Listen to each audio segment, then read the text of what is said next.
Hey, what's up? John Solomon here.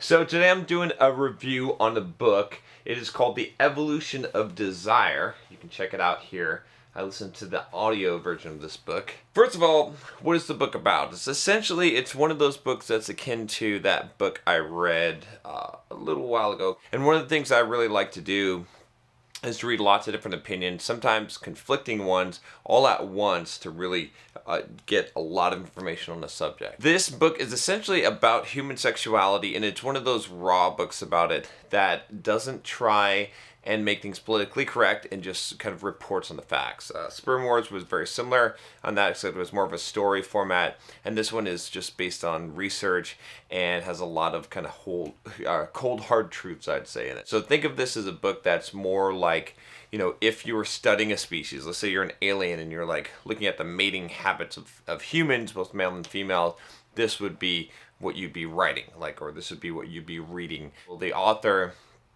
definitely paints some scary pictures, but they're based on scientific evidence and proofs in here. So it's a book that I recommend that all men should read, especially those of you that are, again, part of the whole incel movement. And check out my video on the incel movement, basically, if you don't know what I'm talking about. But for a lot of you guys that are very much like incel, involuntary celibate, you think that that's the case, this book paints a very clear picture with scientific evidence that it's not just that you're not good looking Chad, okay? That there's a lot more going on as far as human sexuality, and that, even the good looking Chad doesn't necessarily score all the time. There's a lot of other components that are there. This is not coming from just someone's observations, okay? You can make observations of the world and you can see this, but this is coming from real scientific evidence that is showing you guys, look, there's a lot more to this. The book highlights scientific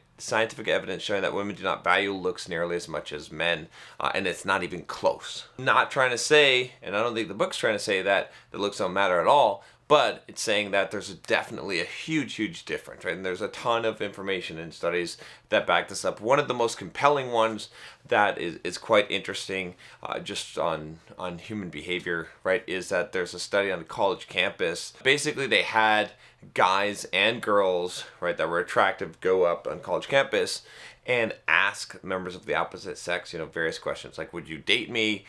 Would you go to my apartment? And would you have sex with me? Their request to date was about 50% for men to answer yes to that when a good-looking woman asked them.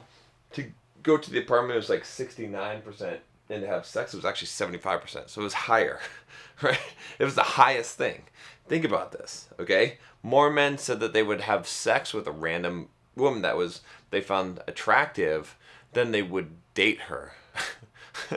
Right? What do you think the results were for women? It was kind of interesting. So for date, it's actually higher. It's at 54%. For go to apartment, it was only 6%. And for sex, it was 0%. What exactly does this mean?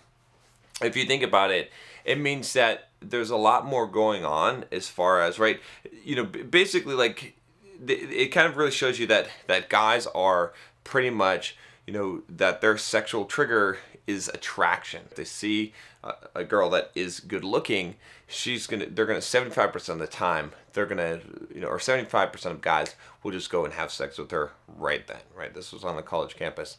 Whereas you had a guy that was good looking, right? You had your Chad, okay?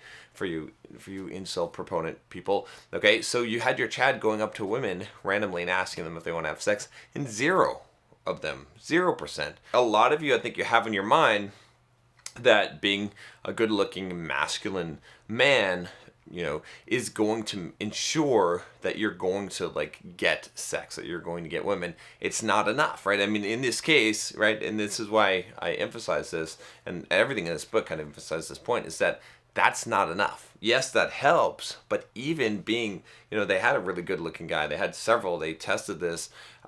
Even being that guy, they couldn't just ask for sex and get it. There's a lot more to this. That's why I say, for you guys, watch my playlist on becoming more attractive man and attracting women or becoming a better man, if you haven't watched some of those videos, so that you can get some of this understanding, right? So you can understand that there's a lot more to this than just, you know, being genetically gifted. That's not, it's a very easy way out, I think, to just blame it on that and say, oh, well, I genetically have a weak jawline or whatever it is, or I look like a fucking retard, so women aren't gonna like me. Bullshit. And this is what the book, you know, obviously shows the scientific evidence here. But that's not the purpose of the book, okay? So there's a couple of other things here. Scientific evolutionary reasons for women and men's sexual strategies, right? Short-term and long-term. There's, again, some hard truths in this about what women's short-term strategies are. Danger, you know, and their long-term strategies and how they balance the two of those.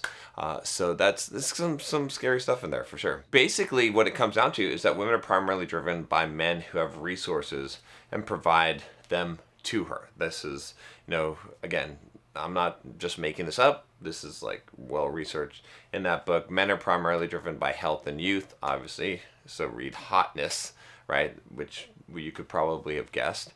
And it doesn't mean that you know, that women don't seek short-term strategies as well, right?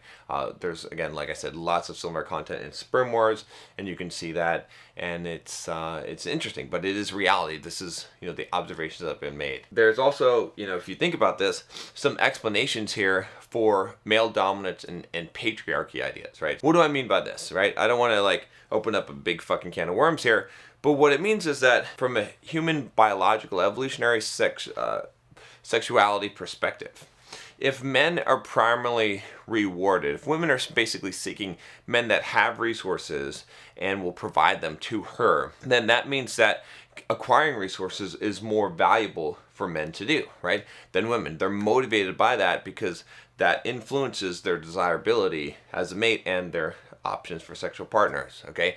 If women are not, okay, if men select women based on mostly their physical appearance, youth and health, we could say, beauty essentially, then they're not as motivated to acquire resources, right, and to acquire power. That's why you're going to see, you know, from an evolutionary perspective, an imbalance of power, where more men are going to be in power and they're going to have more money and resources. Why is that, right? It has nothing to do with, you know, some kind of conspiracy. It has nothing to do with men being smarter or more capable than women. That's not true. That doesn't matter at all. That's not what we're talking about here. We're talking about basic human sexuality that drives this, so that men want to acquire these things. They have a bigger drive for it because they have more incentive to acquire positions of power and to acquire money. So it makes a lot of sense when you look at it from this perspective, which I think a lot of people don't. Everything that has evolved in society, right, as human beings,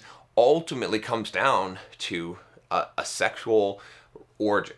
What do I mean by that? Is that the reproductive urge, like what determines genetically and what survives in society, is completely based on that. So when you understand some of these core mechanisms and what is driving both male and female sexuality, then you understand what drives and shapes society, because that's ultimately, we can't get away from that genetic component of our history. So the only other thing I'd say about this book, I know this is kind of a longer review, but this is actually a pretty good book here, but is that there are some small issues, I think, in asking versus observing. There were some instances where I think in the book, the author in the studies asked women what they wanted in terms of preferences, in terms of men's behavior and whatnot, instead of observing. There's plenty of studies where observation happened, but you might get somewhat of the wrong picture from the asking side of it, because women aren't necessarily going to say what they actually want, or they might not even know, and the same thing would apply to men